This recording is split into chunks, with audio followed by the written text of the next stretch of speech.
সাল্লাল্লাহু আলাইহি ওয়াসাল্লামের উপর ধারাবাহিকভাবে আক্রমণ হচ্ছে আমাদের মৌলবীদের গ্রাউন্ড থেকে। এটা আমাদের তরুণ প্রজন্মের আকীদাকে হুমকির সম্মুখীন করছে। কিছু দুনিয়া, কিছু লোক লালসা আমাদের মোরালিটির জগৎকে তছনছ করে রেখে দিয়েছে। এই অবস্থার মধ্যে বিনয়ের সাথে অনুরোধ করবো আমরা আল্লামা হাশমি রহমতুল্লাহ আলাইহির সাথে ওয়াদাবদ্ধ হই, আমরা যারা পাঞ্জে গানে নামাজ ছেড়ে দিয়েছি আমরা যেন পাঞ্জে গানে নামাজে ফেরত আসি, আমরা যেন তিলাওয়াতে কোরআনে ফেরত আসি, আমরা যেন আহলুস সুন্নাহ ওয়াল জামাতে আকীদার এক একজন প্রচারক প্রসারক হিসেবে দায়িত্ব নেন। আপনারা পড়েন, আপনারা জানার চেষ্টা করেন, হৃদয় বড় করেন, সেই মৌমাছির মতো যে আমার আল্লাহ সূরা নাহলের মধ্যে বলেছেন, মৌমাছিকে বলেছেন হয় পাহাড়ে নয় গাছে নতুবা ছাদের উপর বাসা করতে। নিজের চিন্তা শক্তিকে বড় রাখবেন, সংকীর্ণ মনে হলেন না। এরপরে মৌমাছিকে বলেছে ভালো জিনিস খাইতে, যেখানে সেখানে মুখ দেবেন না। এরপরে মৌমাছিকে বলেছে আল্লাহর রাস্তায় চলতে।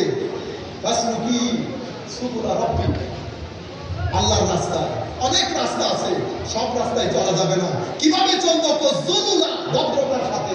এই চারটা জিনিস যখন আমরা করব, আল্লামা হাশমি রহমতুল্লাহি আলাইহি সহ এই ধরনের আলেমে রাব্বানী ওনারা কিতাব পড়েছেন, কিতাবের জ্ঞান ব্রেইনে গেছে, ব্রেইন থেকে নূর কলব বাতিলের মধ্যে এসেছে। সেই কলব বাতিলের মাধ্যমে হাজারো লোক হেদায়েতের পানি পান করতে সক্ষম হয়েছে।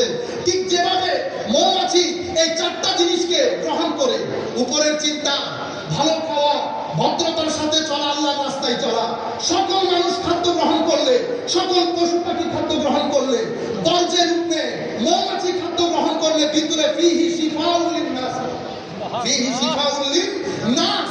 কেন? কারণ তাসাউফের মূল জিনিসকে যখন ধারণ করেছেন বর্জ্য আর গর্জ্য থাকে না। তো মৌমাছি ভিতরের যেমন মধু হয়ে মানুষকে সেবা দান করে, ঠিক সেভাবে আলেমে রাব্বানী আল্লামা হাশমি রহমতুল্লাহি আলাইহির মতো আলেমরা ওনারা নিজের সিনা ভিতরের জগৎকে তৈরি করে এই চারটা জিনিসের মাধ্যমে যা জ্ঞান হিকমত শিক্ষা গ্রহণ করেছেন, লাখ মানুষকে হেদায়েতের পানি পান করিয়েছেন, করাচ্ছেন, সামনেও করাবেন।